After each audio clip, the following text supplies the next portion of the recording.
বন্ধু, তুই যদি কখনো বিপদে পড়িস না তাহলে সবসময় আমাকে তোর পাশে পাবি।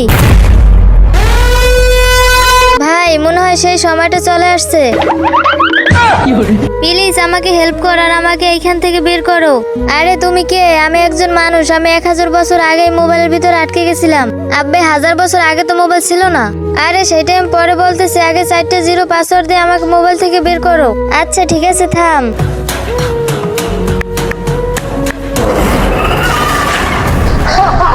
তুই আমাকে বাঁচিয়ে দিছিস, এখন তো তোকে আমি জিন্দা ছাড়বো না। আরে আমি তো ফাঁসে গেলাম, এখন কি করি? আইডিয়া। আচ্ছা ভাই, তুই আগে এটা বল, তুই এত বড় কিন্তু তুই এত ছোট ফোনে কিভাবে ছিলি? এটা একটা জাদু ছিল। না না, আমি এটা বিশ্বাস করি না। দাঁড়া, আমি তোকে এখনই দেখাইতেছি। তার আগে তুমি যদি মহান আল্লাহকে ভালোবাসো তাহলে ভিডিওতে লাইক করে চ্যানেলটি সাবস্ক্রাইব করে দিও। তুমি যদি লাইক সাবস্ক্রাইব না করো তাহলে বুঝে নিব তুমি আল্লাহকে একটুও ভালোবাসো না। এই দেখলি? আরে আমি তো আবার আটকে গেলাম। এই আমাকে বের করো প্লিজ।